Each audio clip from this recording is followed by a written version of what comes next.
and just what you think has been the biggest shift, the transformation here from a culture standpoint. I think it's both here and in my prior role. I think it's bringing the human back into the workforce. It's bringing that sense of belonging, community, and teaching, modeling, engaging with everybody about what does it mean to be uniquely me? Can I be authentically me in this workplace and excel at my job, be accepted, be respected, and be cared for? And there is an expectation I have that I have to build this healthy world and teach people how to do that.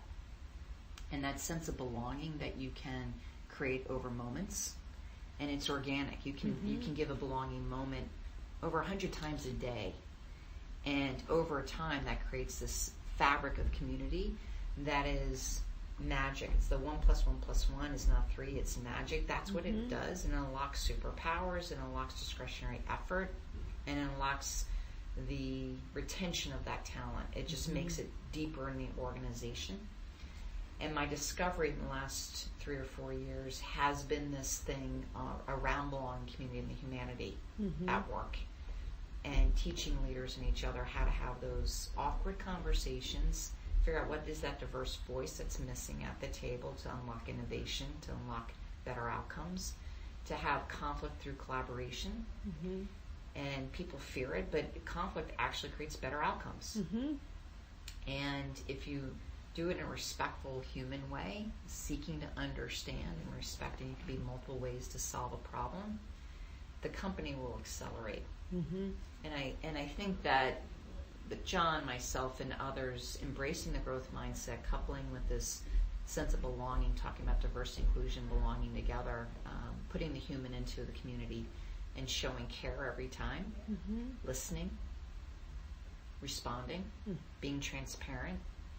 Giving people a voice. All the time. And, you know, what I tell my team and what I tell the employees, like, I will be bold. I will be transparent. And I'm going to make mistakes. So if I throw something out there, directionally it's probably right.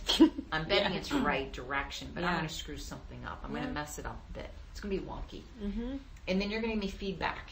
And then I have a choice.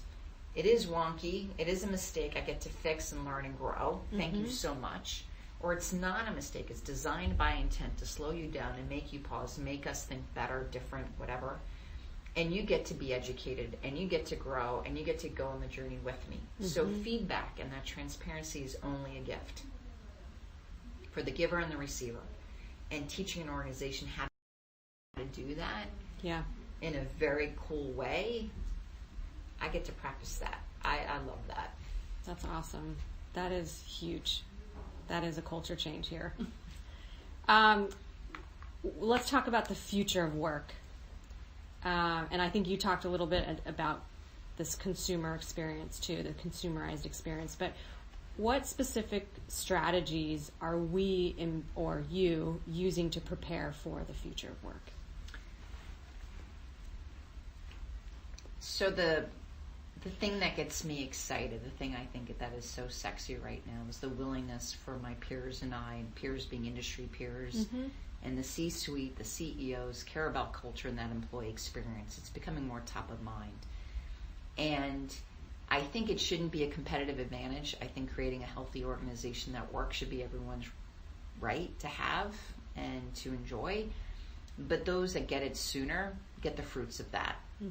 And when you talk about employee experience, just even recently, a couple of years ago, they were only talking about the front end of the funnel of hiring. How graciously can I court you and onboard you? And then it kind of stopped. And I said, but if you actually map the employee experience, what is that? That is really, truly 3 big things. It's culture. Think of it as stool legs, 3 stools. One leg is culture. It's the employee value prop that I promise you that I hope to deliver, and the behaviors, the policies, the practices. The other leg of that stool is systems and tools, what I give you in order to allow you to do great work, and it manifests the truth of that policy and practice. It houses drives productivity. Yes. You know, your benefits, your compensation, your productivity. It envelops all those promises, the what and the how. and the why sometimes. And then the third element is the environment in which you work. And that's the digital environment as well as the physical. I think we forget the digital world. And that is in parallel universe with the physical world, because how often have you been on a phone call with someone doing a business call or a video call, and how do you do that as a team? How do you bring in the virtual world into the room and ensure that every voice is heard? Because if you don't see their face, do you forget to call on them? Do you not have a buddy in the room to make sure that Emily's always being heard? Do we pause long enough in our dialogue or debate in the room to listen to them on the phone? Because they might have to process, they can't read our body language. How do we interpret better for them? So I think the employee experiences every micro moment that you and I experience every day doing our jobs, and together they come into a scorecard. Was this good for me? Good for business, good for the world? And is it somewhere that I am engaged in and want to come back to every day? Because there's a door that you get to walk in every day to work. Do you choose my company or another company? Better that experience, the more frequently and longer you'll walk through my door with me, and